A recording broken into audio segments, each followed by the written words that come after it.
Je m'appelle Marc, j'ai 34 ans, et mon frère vient de détruire un morceau d'histoire automobile parce qu'il voulait se la jouer cool pour une fille qu'il a rencontrée il y a 3 semaines.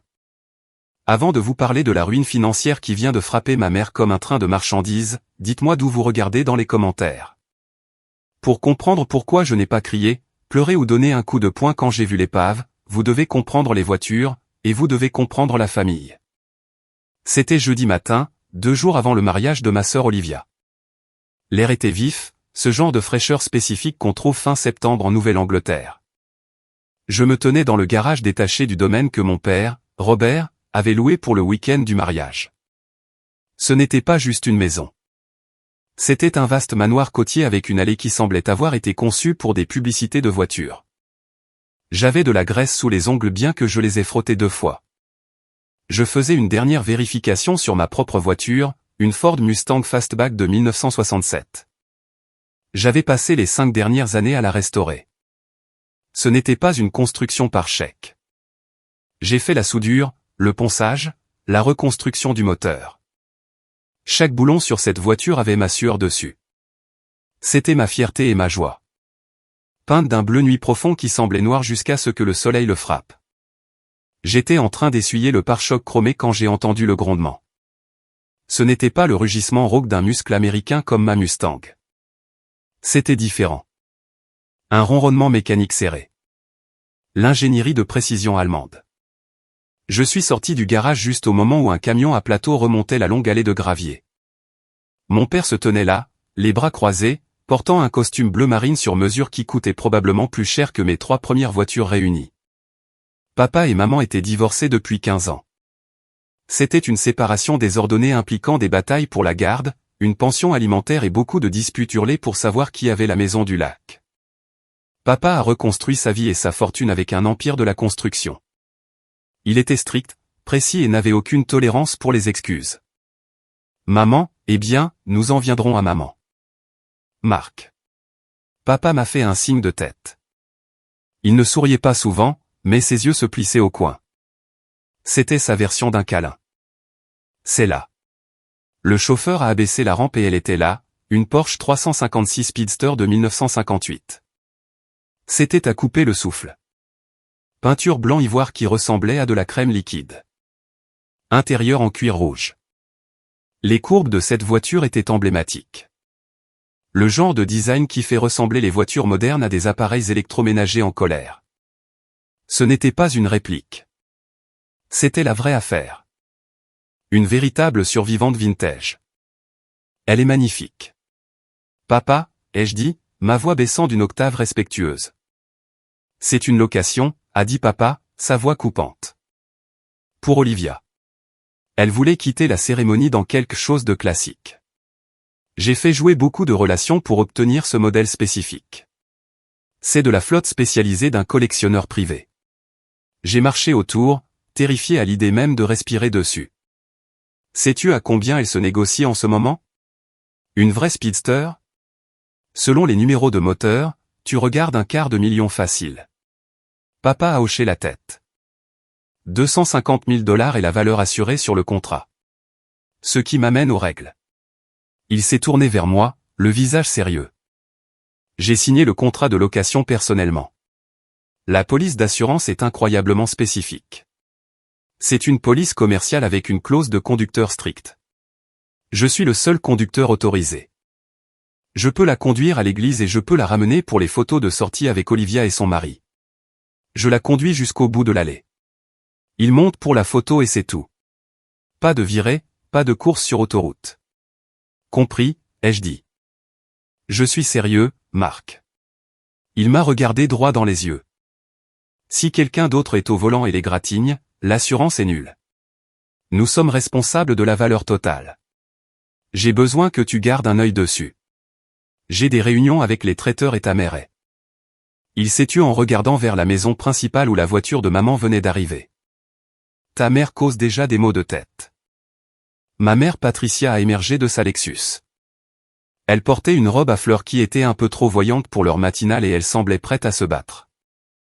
Elle semblait toujours prête à se battre quand papa était là. C'est ça, a-t-elle demandé en s'approchant, ses talons crissant sur le gravier. Elle n'a pas regardé l'ingénierie.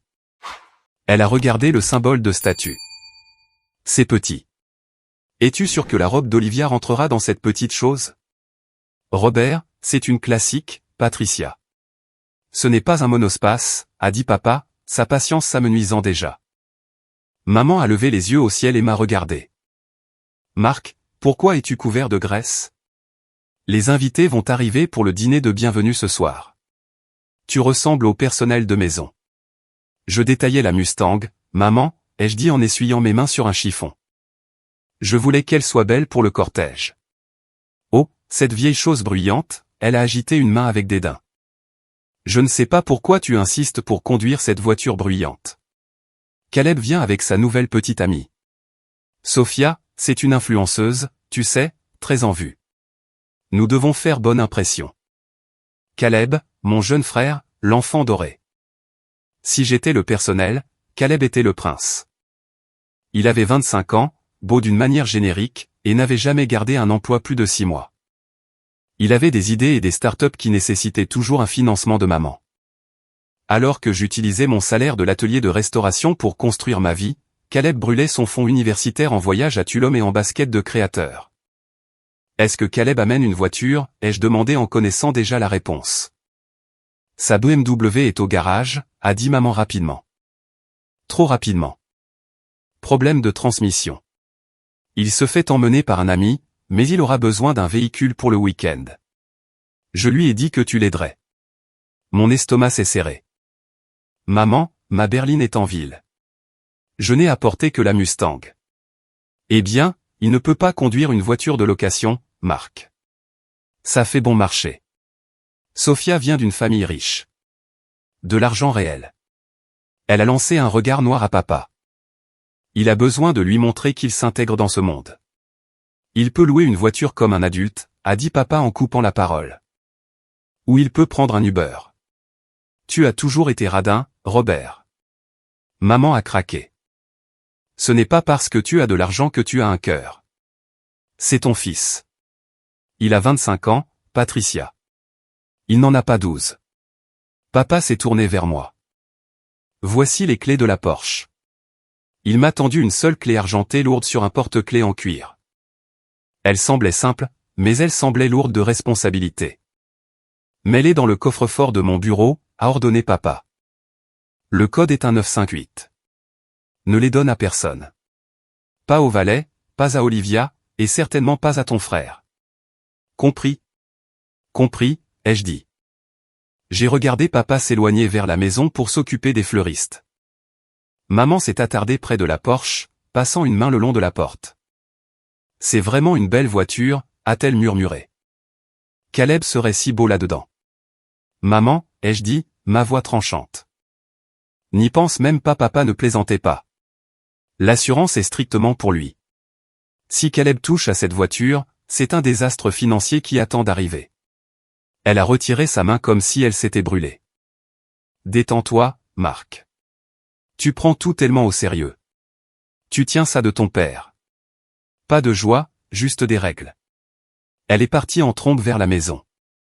Je suis resté là un moment à regarder les deux voitures. Ma Mustang, sombre et agressive, symbole de mon travail acharné. Et la Porsche, blanche et immaculée, symbole du succès de papa et de l'image précaire de ce mariage. J'avais un mauvais pressentiment. Un très mauvais pressentiment. J'ai conduit la Porsche avec précaution dans le garage climatisé à côté du SUV de location de papa. Je l'ai recouverte de la bâche en coton doux fournie par la société de location. Ensuite, j'ai verrouillé la porte du garage. Je suis entré dans la maison principale, suis allé directement au bureau temporaire de papa, j'ai ouvert le coffre-fort mural et j'ai placé la clé argentée à l'intérieur. Je l'ai verrouillé et j'ai fait tourner le cadran. Je me sentais en sécurité. Je pensais avoir sécurisé le périmètre, mais j'avais oublié une variable dans l'équation. J'avais oublié que pendant 25 ans, ma mère avait enfreint les règles pour Caleb, et elle n'était pas sur le point de s'arrêter.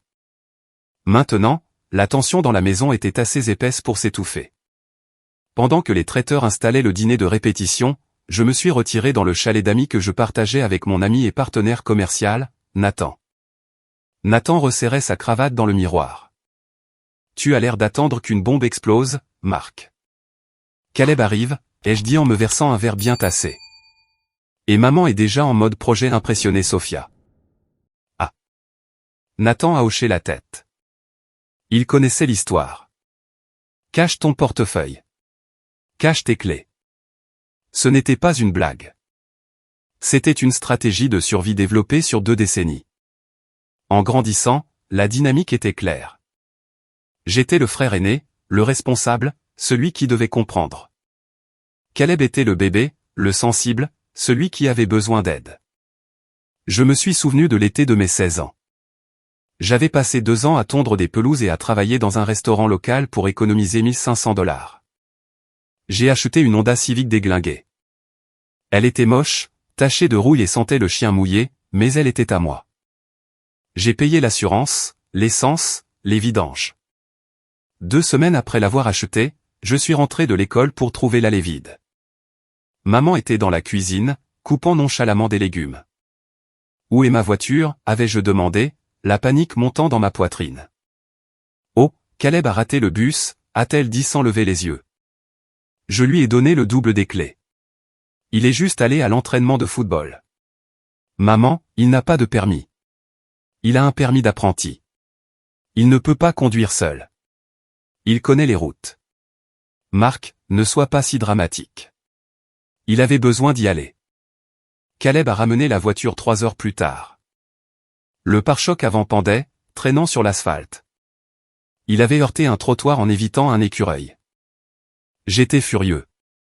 J'ai crié. J'ai exigé qu'il paie pour ça. Maman est intervenue, non pas pour gronder Caleb, mais pour me gronder moi. C'est juste un pare-choc en plastique, Marc. Regarde-le. Il tremble. Il est traumatisé. Pourquoi te soucies-tu plus d'une voiture stupide que des sentiments de ton frère? Tu es avide. Avide. C'était son mot préféré. Chaque fois que je voulais garder quelque chose que j'avais gagné, j'étais avide. Chaque fois que Caleb voulait quelque chose qu'il n'avait pas gagné, il était dans le besoin. Ça ne s'est pas arrêté là. Mon appareil photo, Caleb l'a emprunté pour un voyage et l'a perdu. Maman a dit que j'aurais dû mieux prendre soin de mes affaires. Mon ordinateur portable, Caleb a renversé du soda dessus. Maman a dit que c'était un accident. Quand j'ai obtenu mon diplôme universitaire, papa a proposé de m'aider pour un acompte sur un appartement. J'ai refusé. Je savais que si je prenais de l'argent, il y aurait des conditions, ou pire, maman me culpabiliserait pour laisser Caleb y vivre sans loyer. J'ai bâti mon entreprise de restauration à partir de rien. Je vivais dans un petit appartement, je mangeais des nouilles instantanées et je réinvestissais chaque centime. Caleb, d'un autre côté, a eu le fonds universitaire. Il est allé dans une université privée d'arts libéraux qui coûtait $60 000 par an. Il a changé de majeur 4 fois. Il a abandonné en 3e année parce que cela étouffait sa créativité. Il est rentré à la maison avec une Audi flambant neuve que maman avait co-signée. Papa a essayé d'intervenir. Il a coupé les vivres à Caleb après l'abandon. Ce fut le catalyseur de la phase amère finale de leur guerre de divorce. Maman a vu le refus de papa de financer le mode de vie de Caleb comme une attaque contre son éducation. Alors, elle a doublé la mise. Elle a plafonné les cartes de crédit, contracté des prêts, n'importe quoi pour prouver que son enfant doré réussissait. Et maintenant nous étions ici, le mariage d'Olivia, la scène ultime. Et Nathan a claqué des doigts, me ramenant au présent. Sors de là. Nous avons un dîner de répétition auquel assister. Garde juste tes distances. Reste avec moi.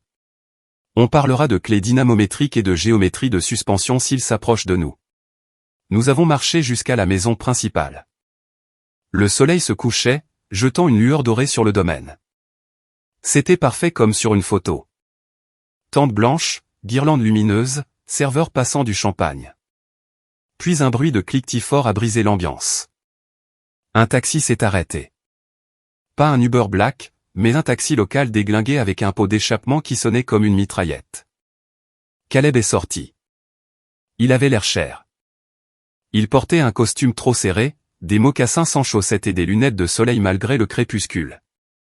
Mais il y avait une énergie frénétique autour de lui. Il a tiré une valise du coffre, puis s'est tourné pour aider une fille à sortir, Sophia. Elle était magnifique, je lui accorde ça. Mais elle avait un téléphone à la main, s'enregistrant en train de sortir du taxi. Elle a légèrement froncé les sourcils devant le taxi, puis a orienté la caméra vers le manoir, son expression passant instantanément à un faux sourire éclatant. Nous sommes arrivés, je l'ai entendu gazouiller à l'écran. Maman s'est précipitée en avant, poussant pratiquement un serveur sur le côté. Caleb, chérie, tu as réussi. Elle l'a serré dans ses bras, puis s'est tournée vers Sophia. Et tu dois être Sophia. Bienvenue dans notre domaine familial. J'ai grimacé. Ce n'était pas notre domaine. C'était une location. Mais maman tissait déjà le récit. Je me suis approché, Nathan me flanquant. Et, petit frère, ai-je dit en tendant une main. Caleb m'a regardé, puis a regardé Nathan. Il ne m'a pas serré la main. Il a opté pour une accolade fraternelle performative qui impliquait trop de tapes dans le dos. Marc le singe mécanicien. Il a ri. Sophia, voici mon frère Marc. Il répare des voitures pour gagner sa vie. Je restaure des automobiles anciennes, ai-je corrigé calmement. Ravi de te rencontrer, Sophia. Sophia m'a regardé de haut en bas, a vu mon costume simple et a perdu tout intérêt. Charmée, a-t-elle dit en regardant au-delà de moi. Caleb, bébé, où est-ce qu'on loge? J'ai besoin de charger ma ring light. Maman nous a installés dans la maison principale, a dit Caleb. Puis il s'est tourné vers moi, sa voix baissant. Et, écoute à propos du taxi. Super embarrassant. Ma BMW reçoit un revêtement personnalisé. Je ne pouvais pas la mener, tu vois. J'ai dit le problème de transmission. Il a cligné des yeux. Ouais, ça aussi. Écoute, maman a dit que tu avais conduit la Mustang. Je peux avoir les clés? Juste pour ce soir. Je veux emmener Sophia au port pour boire un verre plus tard. Lui montrer les sites. Ça y était. 5 minutes. Ça a pris 5 minutes. Non, ai-je dit. Allez, Maz. Ne sois pas comme ça. C'est une voiture cool. Sophia adore les ambiances vintage. La Mustang est manuelle, Caleb. Tu ne sais pas conduire une manuelle. Tu as ruiné les vitesses de ma Jeep quand tu avais 18 ans. Tu te souviens. J'ai appris. Je suis bon maintenant. Non, ai-je répété plus fermement cette fois. Elle est garée. Elle reste garée jusqu'au cortège samedi. Le visage de Caleb s'est assombri. Le charme s'est évaporé. Tu es un tel connard. Tu dois toujours être le gardien. Maman est apparue à son coude comme invoquée par sa détresse. Qu'est-ce qui ne va pas? Marc ne veut pas me prêter la Mustang. Caleb a jeun. Il a vraiment jeun. Maman a tourné son regard noir vers moi. Marc, donne-lui les clés. C'est ton invité. C'est la famille. Il ne sait pas comment la conduire, maman. Et je ne prends pas le risque. C'est une voiture de 50 ans. Ce n'est pas un jouet. Je me fiche de ta stupide voiture, a sifflé maman. Sa voix basse pour que les autres invités n'entendent pas. Je me soucie que cette famille ait l'air unie et prospère. Donne-lui les clés. Non. Je me suis tourné et je suis parti. J'ai entendu maman dire quelque chose à Caleb, l'apaisant. Ne t'inquiète pas, chérie. On va trouver quelque chose. Marc est juste jaloux. Je suis allé au bar et j'ai commandé un double bourbon. Je pensais avoir gagné. Je pensais que tenir bon était la fin de l'histoire.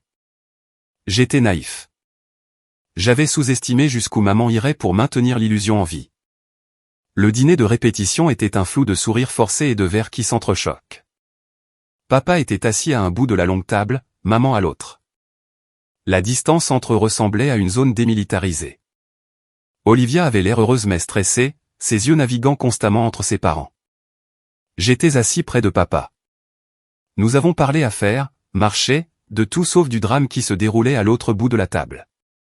Caleb tenait la cour, racontant des histoires bruyantes dont je savais qu'elles étaient exagérées. Sophia diffusait la nourriture en direct.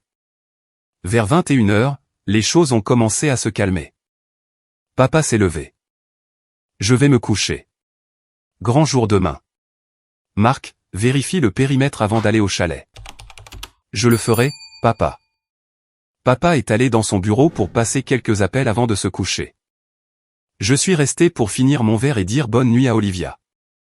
C'est là que j'ai vu maman. Elle sortait du couloir qui menait au bureau de papa. Elle avait l'air coupable. Il y a un regard spécifique que ma mère a quand elle a fait un coup tordu.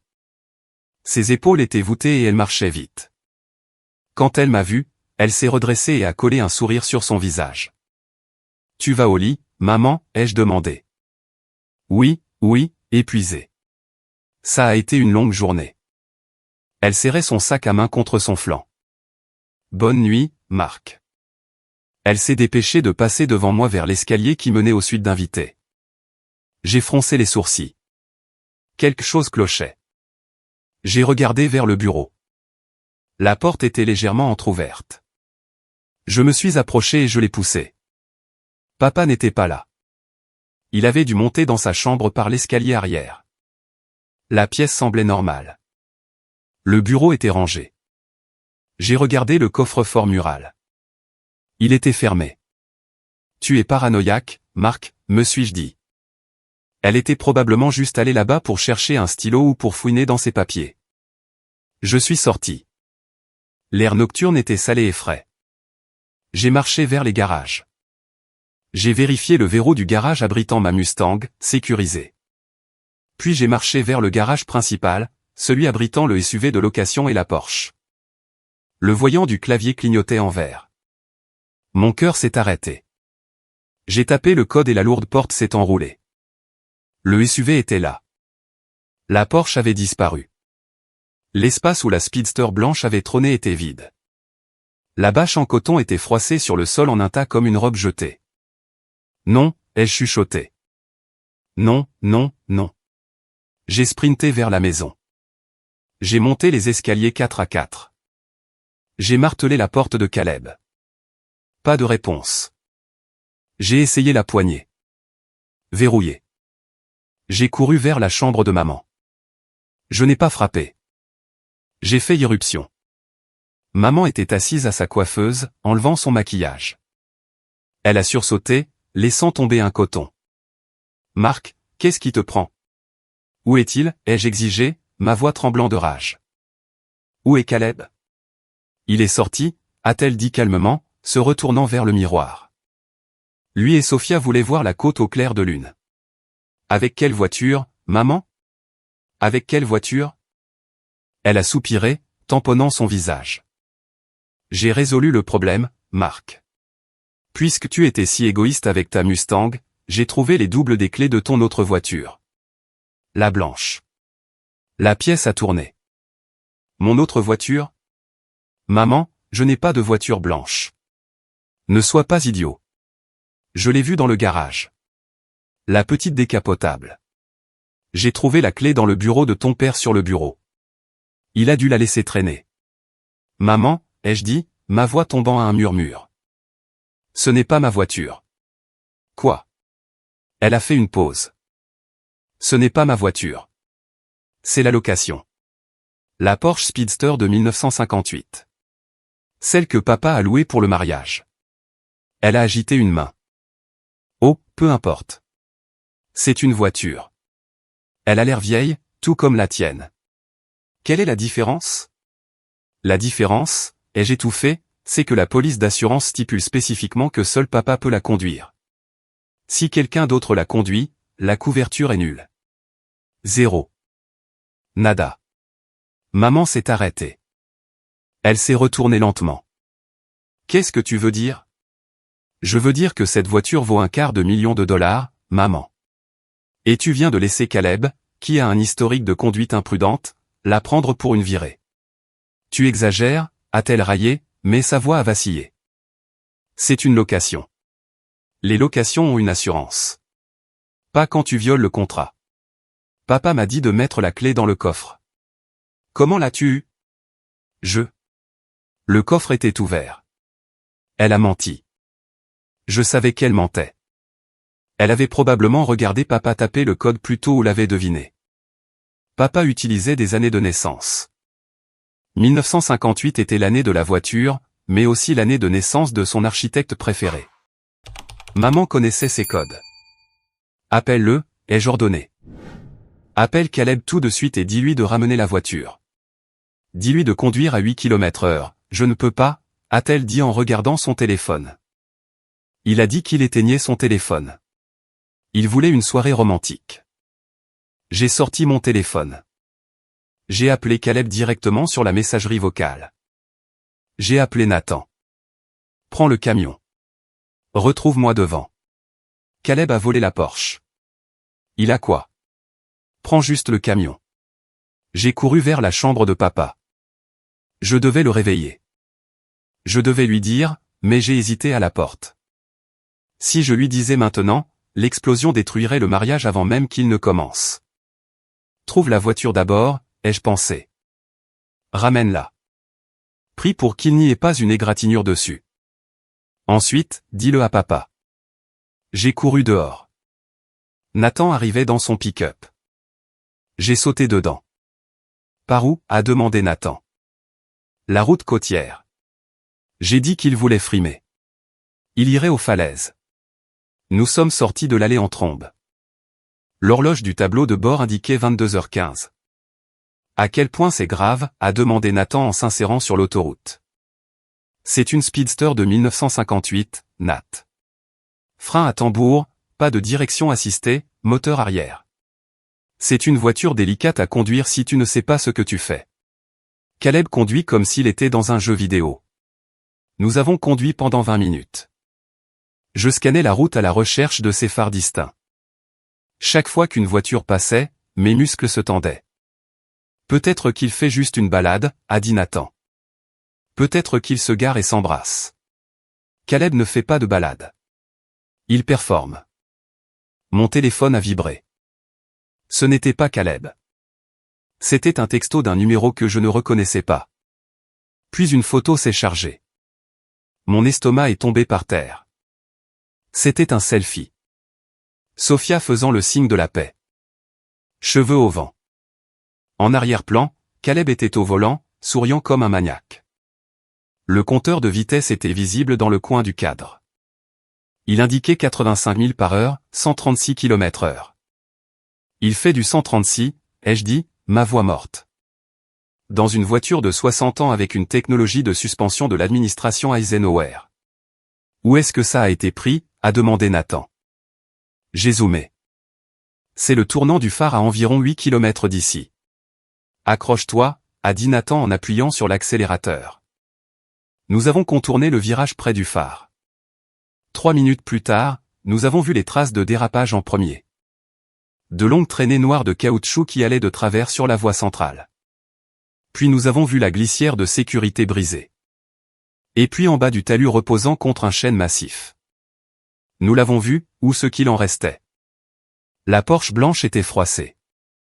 Le capot avant était plié comme un accordéon. De la vapeur montait du compartiment moteur arrière. Oh mon Dieu, a chuchoté Nathan. Je n'ai rien dit. J'ai senti un étrange détachement froid m'envahir. Je n'étais plus paniqué. Je n'étais pas en colère. J'avais juste fini. Nous nous sommes garés et avons dévalé le talus. Caleb était assis sur l'herbe, serrant son bras. Il y avait du sang sur son front. Sophia se tenait au-dessus de lui, criant dans son téléphone, n'appelant pas le 911, mais diffusant en direct. On vient de s'écraser. Oh mon Dieu, les gars. On a failli mourir. Elle criait à l'écran. Je me suis approché de la voiture. Elle était en épave. Le châssis était tordu. L'essieu avant était cassé. Le pare-brise était brisé. Marc. Caleb a levé les yeux, ses yeux écarquillés et vitreux. Il sentait le whisky cher. Marc, les freins. Ils se sont juste bloqués. Ce n'était pas ma faute. Et regardez la voiture. J'ai regardé les traces de dérapage. Les freins ne se sont pas bloqués, Caleb, ai-je dit calmement. Tu es entré dans un virage à rayon décroissant à 130 km/h et tu as lâché l'accélérateur. Sur virage brusque. Tu as fait un tête à queue. Mon bras me fait mal. Il a gémi. Tu as de la chance d'être en vie, ai-je dit. Cette voiture n'a pas d'airbag. J'ai sorti mon téléphone. Je n'ai pas appelé maman. Je n'ai pas appelé une ambulance. Sophia avait enfin arrêté de diffuser et avait dit que la police arrivait. J'ai appelé papa. Marc. Sa voix était groggy. Il est tard. Papa, ai-je dit, tu dois te réveiller et tu dois apporter les papiers d'assurance. Les lumières clignotantes des voitures de police peignaient les arbres en éclats rythmiques de rouge et de bleu. Une ambulance était arrivée et les ambulanciers vérifiaient Caleb et Sophia. Ils allaient miraculeusement bien. Contusionné, secoué, Caleb avait un poignet fracturé, mais vivant. La voiture avait pris le plus gros de l'impact, se froissant exactement comme elle n'était pas conçue pour le faire. Je me tenais près de la glissière de sécurité en regardant la scène. L'officier de police, un homme à l'air sévère nommé sergent Miller, faisait passer un test de sobriété à Caleb. Même d'ici, je pouvais voir Caleb vaciller. Mon téléphone a sonné. C'était maman. Marc. Sophia vient de poster une vidéo. Elle a dit qu'il s'était écrasé. Est-ce que Caleb va bien? Dis-moi qu'il va bien. Il est vivant, ai-je dit. Il a un poignet cassé. Oh, mon pauvre bébé. Où es-tu? J'arrive. Nous sommes au virage du phare. La police est là. La police? Pourquoi la police est-elle là? Marc, arrange ça. Dis-leur que c'était un accident. Ne les laisse pas l'arrêter. Je ne peux pas les arrêter, maman. Il sent comme une distillerie. Il a seulement bu du vin au dîner. Tu sais, il devient anxieux. N'ose pas les laisser l'emmener. Elle a raccroché. 10 minutes plus tard, le SUV noir de papa s'est arrêté. Il est sorti. Il ne courait pas. Il marchait avec une lenteur contrôlée terrifiante. Il portait un jean et un pull par-dessus son pyjama, mais il avait l'air plus intimidant qu'en costume. Il est passé devant moi, devant Nathan, et est allé directement au bord du talus. Il a regardé l'épave blanche illuminée par les projecteurs de la police. Il l'a fixée pendant une minute entière. Puis il s'est tourné vers moi. Est-il vivant? A demandé papa. Oui, poignet cassé. Sophia va bien. Avait-il bu? Oui. Papa a hoché la tête. Il n'a pas crié. Il n'a rien jeté. Il a juste sorti un dossier de sa voiture. Il avait apporté le contrat de location. Maman est arrivée quelques instants plus tard. Elle a fait crisser sa Lexus pour s'arrêter et est pratiquement tombée de la voiture. Elle a couru devant papa. Devant moi et a essayé de traverser le cordon de police pour atteindre Caleb. C'est mon fils. Laissez-moi passer. Madame, reculez, a dit fermement le sergent Miller. Nous menons une enquête. Il est blessé. Il a besoin d'un hôpital. Il est en cours d'évaluation en ce moment même. Il est soupçonné de conduite sous influence. Maman s'est retournée et m'a vu. Elle a marché vers moi, le visage tordu de fureur. Pourquoi restes-tu juste là? Elle a sifflé vers moi. Fais quelque chose. Parle à l'officier. Dis-lui que la voiture a mal fonctionné. Je ne mens pas à la police, maman. Elle s'est tournée vers papa. Robert, fais quelque chose. Ton fils saigne. Papa l'a regardé. Il a écrasé la voiture. Patricia, il a volé la voiture et l'a écrasée. Il ne l'a pas volée, a hurlé maman. Je lui ai donné les clés. C'était un malentendu. Les yeux de papa se sont écarquillés. Tu lui as donné les clés. Je pensais que c'était l'autre voiture de Marc. La blanche. Papa m'a regardé. J'ai secoué la tête. Je n'ai pas de voiture blanche, papa. Tu le sais. Elle le sait. Ça n'a pas d'importance. Maman a agité les bras. Regarde la voiture. C'est juste un petit accrochage. Marc peut la réparer. Il répare des voitures. C'est ce qu'il fait. Marc, dis à ton père que tu peux la réparer. J'ai regardé la Porsche. Le châssis était plié. Le bloc moteur était probablement fissuré. La carrosserie en aluminium roulé à la main était détruite. Ce n'était pas une réparation. C'était une perte totale. Maman, ai-je dit, je ne peux pas réparer ça. Bien sûr que tu peux. Tu es juste paresseux. Tu veux le voir souffrir? Elle s'est tournée vers papa. Robert, dis-lui de la réparer. Nous paierons les pièces. Ça ne peut pas être si cher. C'est une vieille voiture. Patricia, a dit papa, sa voix glaciale. C'est une Porsche Speedster de 1958. C'est une location et je tiens la police d'assurance juste ici. Alors réclame-la, a-t-elle craqué. C'est pour ça que tu as une assurance. Papa a ouvert le dossier. Il a braqué sa lampe de poche sur le paragraphe surligné. Clause 4.1, a lu papa. Conducteurs autorisés. La couverture n'est valide que si le véhicule est conduit par le signataire Robert Vance. L'utilisation par toute autre partie, autorisée ou non autorisée, rend toute couverture collision et responsabilité nulle et non avenue. Le locataire assume l'entière responsabilité de la valeur totale de remplacement du véhicule. Il a levé les yeux. Et puis il y a la clause DUI, conduite sous influence. Même si je l'avais ajouté, l'alcool l'annule de toute façon. Maman a cligné des yeux. La réalité ne pénétrait pas.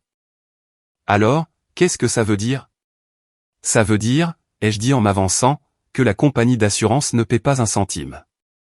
Tu te moques de moi. Elle a ri nerveusement. Je n'ai pas d'argent pour une voiture comme ça. Combien ça peut être? 20 000? 30? 250 000 $, a dit papa. Le silence qui a suivi était plus lourd que l'accident. Le seul son était le crépitement de la radio de police. 2. La bouche de maman s'est ouverte et fermée. 250 000 plus les frais de perte d'usage, a ajouté papa. Plus les frais administratifs, plus les frais juridiques que je vais encourir quand l'agence de location me poursuivra. Mais. Maman a regardé l'épave. C'est juste une voiture. Elle est petite. C'est un objet de collection, Patricia, a dit papa. Et tu viens de l'acheter. Juste à ce moment-là, l'officier s'est approché. Monsieur Vance, le conducteur, Caleb Vance, est placé en état d'arrestation pour conduite sous influence et mise en danger imprudente d'autrui. Nous l'emmenons au poste pour l'enregistrement après qu'il aura été autorisé à sortir de l'hôpital. Non, a crié maman. Vous ne pouvez pas l'arrêter. C'est une erreur. Ce n'est pas une erreur, madame. Il a soufflé à 0,14. C'est près du double de la limite légale. Maman a attrapé le bras de papa. Robert, arrête-les. Appelle ton avocat. Fais quelque chose. Papa a retiré son bras. Il a regardé Caleb, qui était menotté contre le capot de la voiture de patrouille. Caleb avait l'air terrifié maintenant. L'adrénaline s'estompait et la réalité s'installait. Il nous a regardés, ses yeux suppliants, papa, maman, à l'aide. Papa a regardé maman. Tu voulais qu'il impressionne la fille, Patricia, a dit papa. Eh bien, il a certainement fait d'impression. Papa s'est tourné vers l'officier. Faites ce que vous avez à faire, sergent. Je vous retrouverai au poste pour fournir les documents du véhicule. Robert, a hurlé maman. Tu l'abandonnes. Non, a dit papa en retournant à son SUV. Je le laisse faire face aux conséquences de ses actes pour la première fois de sa vie. Maman est restée là à trembler. Elle m'a regardé. Marc, s'il te plaît, parle à ton père. Je l'ai regardé. J'ai pensé à ma Mustang.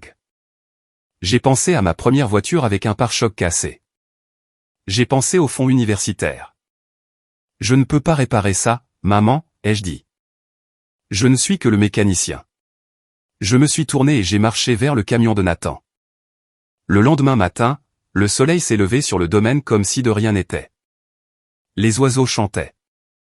Les traiteurs installaient des chaises pour la cérémonie, mais à l'intérieur de la maison, c'était un enterrement. Caleb était toujours en détention. Il n'avait pas encore payé sa caution parce que papa refusait de la poster, et maman n'avait pas l'argent liquide sous la main. Sophia était partie.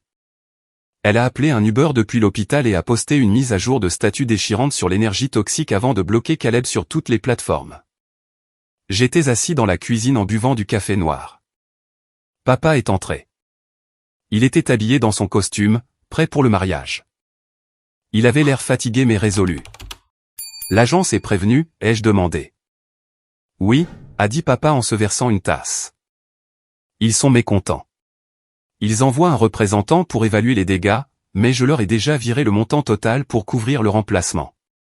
J'ai dû liquider un portefeuille d'obligations pour le faire rapidement. Tu l'as payé? Je devais le faire. Mon nom est sur le contrat. Si je ne paie pas, ils me poursuivent. Ils s'en prennent à mes actifs commerciaux. C'est un gâchis.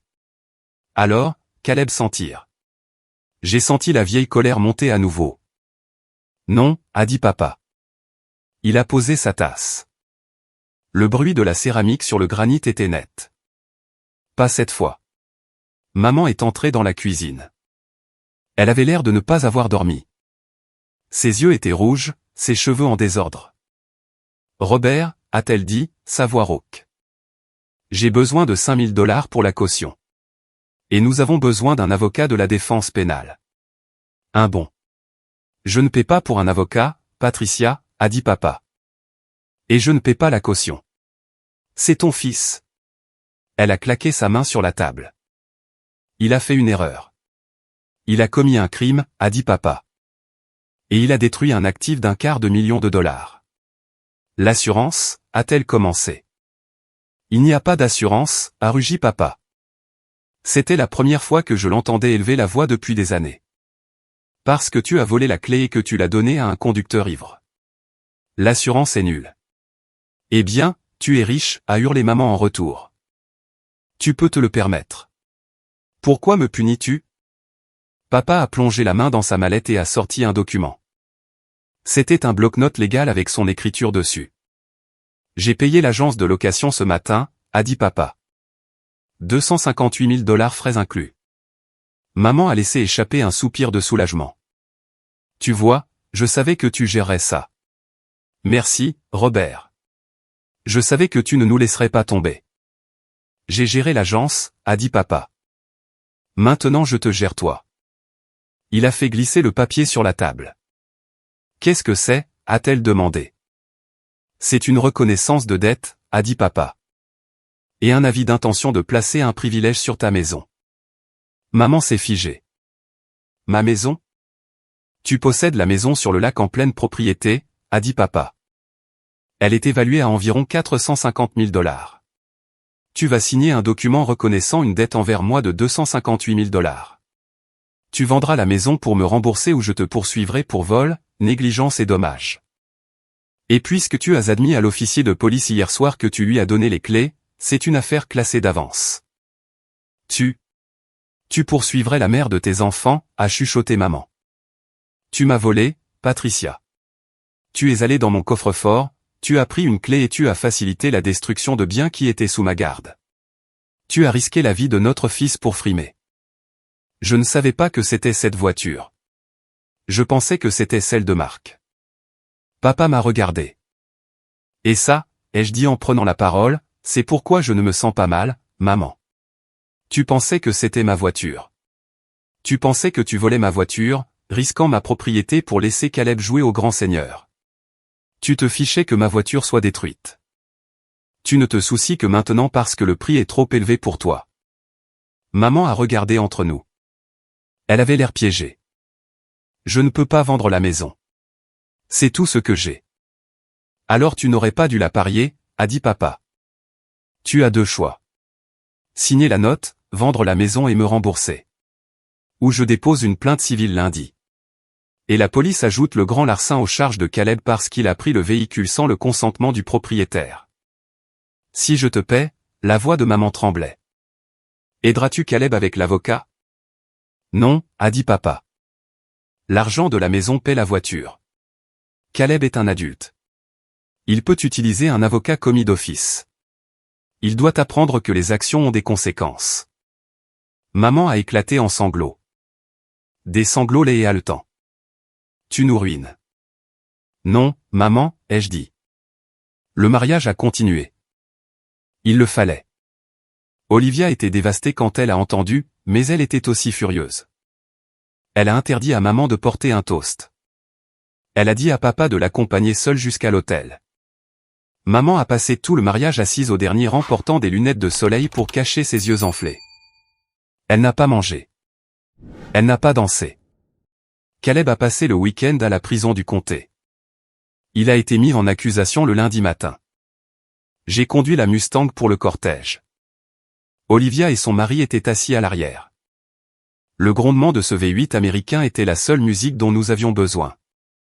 Ce n'était pas l'élégance raffinée de la Porsche, mais c'était réel. C'était fort et c'était à moi. Dans les semaines qui ont suivi, le démantèlement de la vie de ma mère a commencé.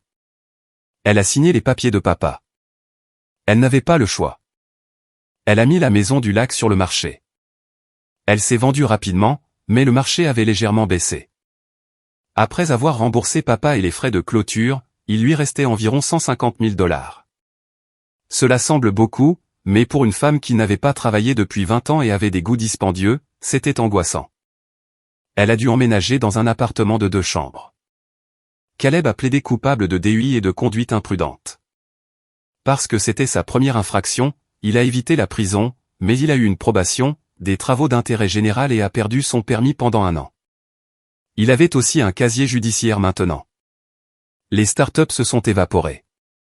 Sophia était partie depuis longtemps. Papa a tenu parole. Il n'a pas donné un centime à Caleb. Caleb a dû trouver un travail pour payer ses frais de justice et ses amendes de probation. Il a fini par travailler dans une entreprise d'aménagement paysager, transportant du paillis et creusant des trous. Travail manuel. Maman a essayé de me culpabiliser pour l'aider. Il creuse des fossés, Marc. C'est humiliant. C'est un travail honnête, lui ai-je dit. Ça lui forgera le caractère. Je te déteste, m'a-t-elle dit au téléphone. Toi et ton père. Vous êtes sans cœur. Nous ne sommes pas sans cœur, maman. Nous avons juste fini de payer pour le spectacle. 6 mois plus tard, j'étais à mon atelier. Je travaillais sur une Jaguar E-Type de 1969. La cloche de la porte a sonné. C'était Caleb. Il avait l'air différent. Il était plus mince, bronzé à force de travailler dehors. Ses mains étaient rugueuses. Il ne portait pas de vêtements de créateur. Il portait des bottes de travail et un jean. Et, a-t-il dit. Il a regardé le sol. Et, ai-je dit en posant ma clé. Comment va l'aménagement paysager? Dur, a-t-il dit. Ça casse le dos. Ouais. Il s'est approché de la Jaguar. Il ne l'a pas touchée. Il l'a juste regardée. Je suis venu te rembourser, a-t-il dit. Il a fouillé dans sa poche et a sorti une enveloppe. Il l'a mise sur mon établi. Qu'est-ce que c'est? C'est 500 $, a-t-il dit. Je sais que ça ne couvre pas la Porsche. Je sais que maman a payé pour ça, mais tu te souviens du pare-choc de ta Civic quand on était enfant? Je l'ai fixé. Et l'appareil photo, a-t-il continué. Et l'ordinateur portable. J'ai fait le calcul. Ce n'est pas tout, mais c'est un début. J'ai regardé l'enveloppe. Puis j'ai regardé mon frère. Pour la première fois de sa vie, il ne ressemblait pas à l'enfant doré. Il ressemblait à un homme. Un homme fatigué et plein de regrets. Pourquoi, ai-je demandé. Parce que papa avait raison, a-t-il dit, sa voix se brisant légèrement. J'étais inutile. J'étais une sangsue. En creusant ces trous, j'ai beaucoup de temps pour penser. Je veux être différent, Marc. J'ai pris l'enveloppe. Elle semblait lourde. Plus lourde que la clé de la Porsche. Garde-la, ai-je dit. Non, je dois. Garde-la, ai-je insisté. Mets-la sur un compte d'épargne. Construis ton propre filet de sécurité parce que maman ne peut plus le faire. Il a hoché la tête, avalant difficilement. Mais, ai-je dit en prenant un bloc de ponçage. Si tu veux vraiment me rembourser, prends ce papier de verre. Cette-elle a besoin d'environ 3 heures de ponçage à l'eau. Et je facture 100 $ de l'heure pour la main-d'œuvre. Tu me donnes 5 heures. On est quitte pour la Civic. Caleb a regardé le papier de verre. Il m'a regardé. Un petit sourire sincère est apparu sur son visage. Marché conclu, a-t-il dit. Il a enlevé sa veste, a remonté ses manches et a commencé à poncer. Le son du papier de verre sur le métal est monotone. C'est un murmure de grattage rythmique qui peut vous rendre fou si vous n'aimez pas le processus. Pendant les 2 premières semaines, j'ai regardé Caleb lutter avec ça. Il était habitué à la gratification instantanée. Balayer à gauche, balayer à droite, double tapoter pour un j'aime. La restauration ne fonctionne pas comme ça. La restauration est lente. C'est douloureux. Cela vous force à affronter vos propres erreurs couche par couche. Caleb détestait ça. Mes mains saignent, Marc, s'est-il plaint le 3e jour, montrant ses doigts couverts d'ampoules. Les lumières fluorescentes de l'atelier le faisaient paraître pâle, dépouillé de la lueur de l'enfant doré qu'il avait porté toute sa vie. Mais des gants, ai-je dit, sans lever les yeux du carburateur que je reconstruisais.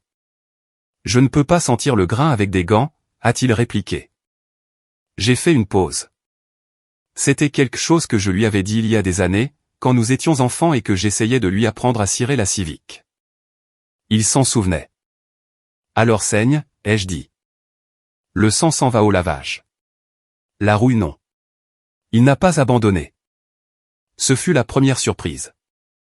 Je m'attendais à ce qu'il parte après la première semaine pour retourner dans le petit appartement de maman et pleurer jusqu'à ce qu'elle trouve un moyen de le renflouer à nouveau. Mais il s'est présenté tous les matins à 7 heures. Il a été en retard 2 fois et j'ai réduit sa paie. Ou plutôt, je l'ai déduite du grand livre imaginaire de sa dette. Il n'a pas discuté. Il a juste travaillé plus dur le lendemain. Mais le vrai test n'était pas le travail. Le vrai test était maman. 3 semaines après le début de l'apprentissage de Caleb, Patricia Vance est entrée dans mon atelier. Elle semblait déplacée parmi les châssis vintage et l'odeur d'essence. Elle portait un trench coat qui semblait cher mais était visiblement plus vieux. L'un des rares articles de luxe qu'elle n'avait pas vendu. Elle a regardé autour d'elle avec un mélange de dégoût et de chagrin. Caleb, a-t-elle appelé. Sa voix a résonné sur les murs de béton. Caleb était sous le pont élévateur, vidangeant l'huile d'une Corvette de 72. Il a glissé sur le chariot de visite, le visage maculé de graisse. « Maman » a-t-il dit en s'essuyant le front avec un chiffon sale. « Oh, regarde-toi » Elle s'est précipitée, ignorant les taches d'huile sur le sol. Elle s'est agenouillée, ruinant ses bas. « Tu as l'air terrible. Tu as l'air épuisé.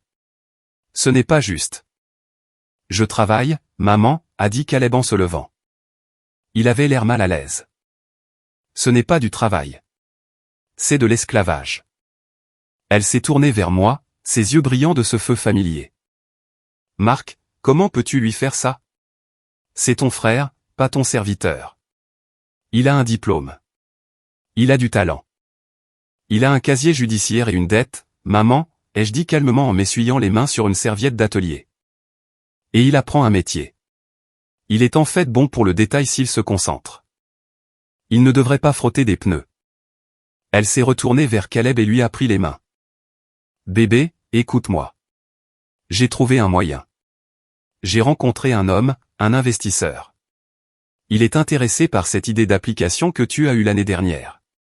Celle du blog de voyage. » Caleb a retiré ses mains. Cette application était une blague, maman. C'était juste Instagram avec un filtre différent. Non, non, il adore ça. Il est prêt à mettre de l'argent de départ, un salaire. Tu pourrais quitter ce donjon. Tu pourrais être un PDG à nouveau. J'ai observé Caleb. C'était le moment où la drogue était offerte. Pas de l'héroïne, mais de la validation, la promesse de la sortie facile, l'illusion qu'il était spécial sans avoir à le mériter. Caleb a regardé maman. Puis il a regardé la Corvette. Puis il m'a regardé. « Est-ce que cet investisseur sait que je suis en probation » a demandé Caleb. « Sait-il que je ne peux pas quitter l'État » Nous n'avons pas à lui dire tout de suite, a chuchoté maman, sa voix tombant à un murmure conspirateur. On peut truquer les dates. Je peux gérer la paperasse. J'ai encore quelques contacts. Alors mentir, a dit Caleb. Tu veux que je mente encore? Ce n'est pas mentir. C'est du marketing. Maman a supplié. Caleb, s'il te plaît. Je ne supporte pas de te voir comme ça. Ça me brise le cœur. Tu étais destiné à de meilleures choses. Caleb a fait un pas en arrière. Il a ramassé la clé à filtre à huile. Maman, a-t-il dit, sa voix stable. J'ai détruit une Porsche. J'ai failli me tuer. J'ai ruiné ta vie. Tu vis dans un appartement de 2 chambres près de l'autoroute à cause de moi. Je me fiche de la maison, a-t-elle sangloté. Je me soucie de toi.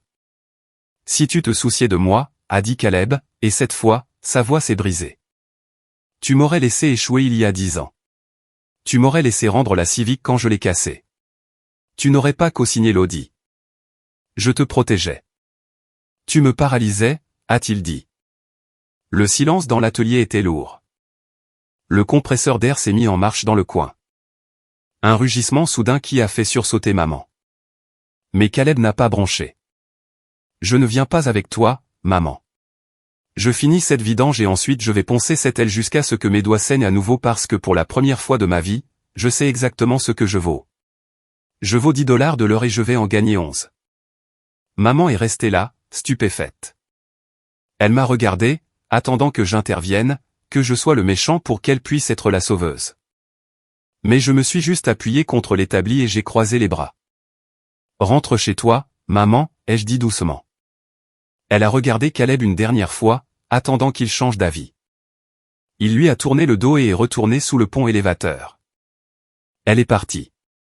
Elle n'a pas claqué la porte. Elle s'est juste évanouie comme un fantôme réalisant qu'il ne hantait plus la maison. Ce soir-là, après la fermeture, j'ai ouvert le frigo du bureau et tendu une bière à Caleb. Ça va, ai-je demandé. Il a pris une longue gorgée. Elle a mis en gage son alliance, a-t-il dit doucement. J'ai vu sa main. Le diamant a disparu. Elle a vendu la dernière chose que papa lui a donnée pour essayer de financer un autre de mes échecs. Elle t'aime, Caleb. À sa façon tordue. Je sais, a-t-il dit. C'est pour ça que je ne peux plus prendre son argent. C'est du poison. Il m'a regardé. Et, Maz, apprends-moi à souder. Je ne veux plus juste poncer. Je veux construire.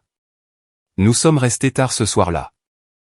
Je lui ai montré comment faire un cordon de soudure sur un morceau d'acier de rebut. Il était terrible à ça. Il a brûlé un trou droit à travers le métal, mais il a ri. C'était un vrai rire, pas le gloussement performatif qu'il faisait au fait. 6 mois se sont transformés en 1 an. Caleb a déménagé de l'appartement de maman pour un petit studio au-dessus de l'atelier. C'était exigu, ça sentait l'huile et il n'y avait pas de vue. Il adorait ça. Il payait son propre loyer.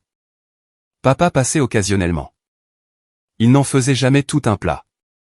Il amenait sa propre voiture, une Mercedes moderne, pour l'entretien. Il insistait pour payer le prix fort. Un après-midi de novembre, papa est entré dans la baie où Caleb travaillait sur l'intérieur d'une Jaguar E-Type de 1965, un projet massif que nous avions entrepris pour un client très en vue. Caleb cousait le cuir sur la console centrale. C'était un travail délicat nécessitant une immense patience. Papa est resté là pendant 10 minutes à regarder. Caleb savait qu'il était là, mais il n'a pas levé les yeux. Il a continué à bouger son aiguille, concentré, respirant en rythme. La couture est serrée, a dit papa. Enfin. Caleb a levé les yeux. C'est une couture anglaise double. Marc m'a montré comment la renforcer pour qu'elle ne se fende pas avec le temps. Papa a hoché la tête. Il s'est approché et a passé son doigt le long du cuir. Il l'a inspecté avec l'examen minutieux d'un homme qui construisait des gratte-ciel. Bien, a dit papa. Acceptable. Venant de Robert Vance, acceptable, était une ovation debout. Papa s'est tourné vers moi. Marc, je dois revoir ma planification successorale. Mon avocat rédige des mises à jour concernant l'héritage et les structures de fiducie. Caleb s'est tendu. J'ai vu ses épaules se hausser. Le mot héritage avait toujours été un déclencheur dans notre famille. Une arme que maman utilisait pour nous menacer ou une carotte qu'elle faisait miroiter. Je n'ai besoin de rien, papa, a dit Caleb rapidement. Je vais bien. J'ai un travail. Je sais que tu as un travail, a dit papa. Je peux le voir. Mais il ne s'agit pas de charité. Il s'agit d'affaires. Papa a sorti un dossier de sa veste. Je mets en place une nouvelle fiducie. Elle détient les titres de mes propriétés commerciales. J'allais la laisser entièrement à Marc parce que franchement, je ne te faisais pas confiance avec un billet d'$1, encore moins un bâtiment. Caleb a tressailli mais n'a pas discuté. Cependant, a continué papa, Marc me dit que tu as fait preuve de constance. Tu as payé tes frais de justice. Tu es resté sobre. Tu n'as pas demandé un centime en 12 mois. Papa a placé le dossier sur l'établi. Je réécris les termes. La fiducie sera partagée 60/40. Marc obtient le contrôle majoritaire parce qu'il a le sens des affaires, mais tu obtiens 40% des dividendes à condition de rester employé et de passer un test de dépistage de drogue chaque année. C'est un filet de sécurité, Caleb. Pas un hamac. Si tu tombes, il te rattrape. Si tu t'allonges, il te jette. Caleb a regardé le dossier. Il ne l'a pas attrapé. Mets-le au nom de Marc, a dit Caleb. Papa a haussé un sourcil. Pardon? Mets le tout au nom de Marc, a dit Caleb en me regardant. Si je le gagne, il me donnera ma part. Si je rechute ou si je redeviens qui j'étais, je veux qu'il ait le pouvoir de me couper les vivres. Je ne me fais pas encore confiance, papa. Pas avec ce genre d'argent. Mais je lui fais confiance. J'ai senti une boule dans ma gorge. C'était le frère que je n'avais jamais eu. C'était l'homme qui avait été enterré sous des couches de sentiments d'avoir droit à tout et de complaisance. Papa a regardé Caleb pendant un long moment. Puis, pour la première fois en 20 ans, il a tendu la main et a serré l'épaule de Caleb. Homme intelligent, a dit papa. C'est la première décision financière intelligente que tu aies jamais prise. 18 mois après l'accident, la Jaguar E-Type était terminée. C'était un chef-d'œuvre. Peinture vert anglais de course qui semblait assez profonde pour y nager. Intérieur en cuir beige qui sentait le succès. Le moteur ronronnait avec cette harmonie distinctive du 6 cylindres en ligne. Ce n'était pas juste une voiture. C'était une résurrection. Le client venait la chercher samedi. Mais le vendredi soir, j'ai lancé les clés à Caleb. Prends-la pour un tour d'essai, ai-je dit. Caleb a attrapé les clés. Il avait l'air terrifié. Pas question. C'est une voiture de $200 000, Marc. Je ne la conduis pas. Et si? Et si quoi? Je me suis appuyé contre le cadre de la porte. Et si tu l'écrases? Ouais. Et si je l'écrase? Alors on la répare, ai-je dit. Mais tu ne le feras pas. Tu n'es pas le même conducteur qu'il y a 2 ans. Tu respectes la machine maintenant. Tu sais combien tu as investi dans le jeu littéralement. Il a hésité, regardant le métal étincelant. Tu viens avec moi, côté passager, a-t-il convenu. Nous avons glissé dans les sièges bas. Caleb a ajusté les rétroviseurs. Il a vérifié le point mort. Il a tourné la clé. Le moteur a rugi à la vie. Une symphonie de précision mécanique. Il est sorti du garage lentement. Pas de patinage. Pas de frime. Il a navigué dans le trafic de la ville avec des mouvements prudents et délibérés. Il a vérifié ses angles morts. Il a gardé des distances de sécurité. Nous avons atteint l'autoroute côtière, la même autoroute où il avait détruit la Porsche. J'ai observé ses jointures sur le volant. Elles étaient blanches mais stables. En approchant du virage du phare, je l'ai vu relâcher l'accélérateur. Il a rétrogradé en douceur, ajustant le régime. Il a pris le virage à la limite de vitesse, serrant la corde parfaitement. Il n'a pas regardé le phare. Il a gardé les yeux sur la route. Ça va, ai-je demandé. Ouais. Il a laissé échapper un souffle. Ça va. Nous avons conduit en silence pendant un moment, écoutant juste le vent et le moteur. C'était un moment de connexion pure et tacite. Nous n'étions plus seulement frères par le sang. Nous étions partenaires. Nous étions des survivants d'une guerre domestique qui avait réclamé des voitures, des maisons et des mariages comme dommages collatéraux. J'ai invité maman pour Thanksgiving, a dit Caleb soudainement. Je me suis raidi. Tu l'as fait? Ouais. Elle ne va pas très bien, Maz. Elle travaille dans un grand magasin au comptoir de maquillage. Son arthrite est mauvaise. Elle a l'air vieille. Elle a fait ses choix, Caleb. Je sais. Et je ne te demande pas de la réparer. Je ne demande pas à papa de la sauver.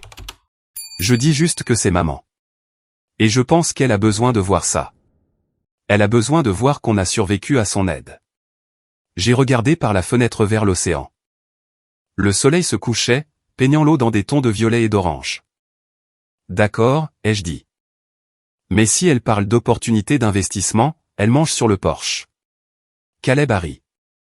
Marché conclu. Thanksgiving a eu lieu dans la nouvelle maison de papa, un endroit plus petit et plus moderne qu'il avait acheté après avoir réduit la taille du domaine. C'était juste nous quatre. Moi, Caleb, papa et maman. C'était gênant au début. Maman est arrivée dans sa vieille Lexus, qui était maintenant cabossée et sale. Elle a apporté une tarte achetée en magasin parce qu'elle n'avait plus de grande cuisine pour cuisiner. Elle semblait frêle. Le feu avait disparu de ses yeux, remplacé par une résignation lasse. Mais quand elle a vu Caleb, son visage s'est illuminé, non pas de la fierté maniaque d'avant, mais d'un soulagement sincère. « Tu as l'air en bonne santé », a-t-elle dit en touchant son visage. Il s'était étoffé, ses muscles durcis par le travail manuel. Il avait l'air capable. « Je le suis, maman », a-t-il dit. « Je vais vraiment bien. » Le dîner était calme mais civil. Nous n'avons pas parlé du passé. Nous n'avons pas parlé de la Porsche, de la dette ou des procès. Nous avons parlé de la Jaguar. Nous avons parlé de l'expansion de l'entreprise. Marc me laisse diriger la cabine de peinture le mois prochain, leur a dit Caleb en coupant sa dinde. Je m'entraîne à mes motifs de pulvérisation. Je pense que j'ai le coup de main pour ça. C'est un travail délicat, a dit papa en hochant la tête avec approbation. Ça demande une main sûre. Il est meilleur que moi à ça, ai-je admis. Il a un œil d'artiste. Je ne suis qu'un ingénieur. Il voit mieux le flux de la lumière. Maman m'a regardé surprise. Tu penses qu'il est talentueux? Je sais qu'il l'est, ai-je dit. Il avait juste besoin d'arrêter de prétendre être millionnaire et de commencer à être un artisan. Maman a baissé les yeux vers son assiette. J'ai toujours su qu'il était spécial, a-t-elle chuchoté. Il l'est, a dit papa fermement. Parce qu'il s'est rendu spécial lui-même. Il l'a construit. Personne ne le lui a donné. La distinction planait dans l'air. Personne ne le lui a donné.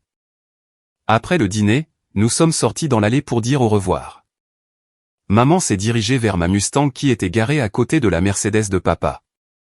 Tu te souviens, m'a-t-elle dit en traçant le capot de la Mustang. Quand tu as acheté cette Honda, la moche. Difficile à oublier, maman. Caleb a arraché le pare-choc. Elle a tressailli. J'étais tellement en colère contre toi ce jour-là. Je pensais que tu étais mesquin. Je pensais que mon travail était de m'assurer qu'aucun de vous ne ressente jamais de douleur. Je pensais que si vous ressentiez de la douleur, j'étais une mauvaise mère. Elle a levé les yeux vers moi, les yeux humides. J'avais tort. La douleur est la seule chose qui vous apprend où est le bord de la falaise. Ça a pris du temps, ai-je dit. Mais nous avons appris. Elle s'est tournée vers Caleb. Je suis fier de toi. Pas parce que tu es riche. Tu ne le es pas. Et pas parce que tu es célèbre. Mais parce que quand je te regarde maintenant, je ne vois pas un garçon qui a besoin que je le sauve. Je vois un homme qui peut se sauver lui-même. Elle l'a serré dans ses bras. C'était une étreinte désespérée et accrochée. Puis elle est montée dans sa Lexus déglinguée et est partie. Papa se tenait sur le porche, faisant tourner un verre de scotch. Elle a raison, tu sais. À propos de quoi, a demandé Caleb. À propos de la douleur. J'aurais dû intervenir plus tôt. Je l'ai laissé diriger le spectacle parce que je ne voulais pas de conflit. J'ai payé les factures et j'ai regardé ailleurs. Je suis désolé pour ça, les garçons. Je n'aurais pas dû laisser les choses en arriver au point d'une leçon à 250 000 $. C'était des frais de scolarité coûteux, a souri Caleb. Mais je pense que j'ai obtenu mon diplôme. Papa a gloussé. Ça, tu l'as fait. Maintenant, sortez d'ici. J'ai un rendez-vous. Un rendez-vous? Je l'ai fixé. Qui? Ce ne sont pas tes affaires, a cligné papa. Mais elle conduit une Alfa Romeo vintage et elle paie sa propre assurance. Nous avons ri. C'était un bon son. J'ai conduit chez moi ce soir-là avec les fenêtres baissées. L'air était froid, signalant l'hiver à venir, mais ça ne me dérangeait pas. J'ai pensé à la Porsche Speedster. Quelque part dans une casse, cette belle voiture blanche était un cube de métal écrasé. C'était une tragédie d'ingénierie, bien sûr. Mais en regardant dans mon rétroviseur et en voyant les phares de Caleb me suivre, stable, sûr, fiable, j'ai réalisé que c'était un échange équitable. Nous avons sacrifié un classique allemand pour sauver une famille américaine. La dette était payée. Le grand livre était équilibré et pour la première fois de ma vie, je ne vérifiais pas mon angle mort, attendant que quelqu'un vole mes clés. Je conduisais juste, les yeux vers l'avant, à toute vitesse.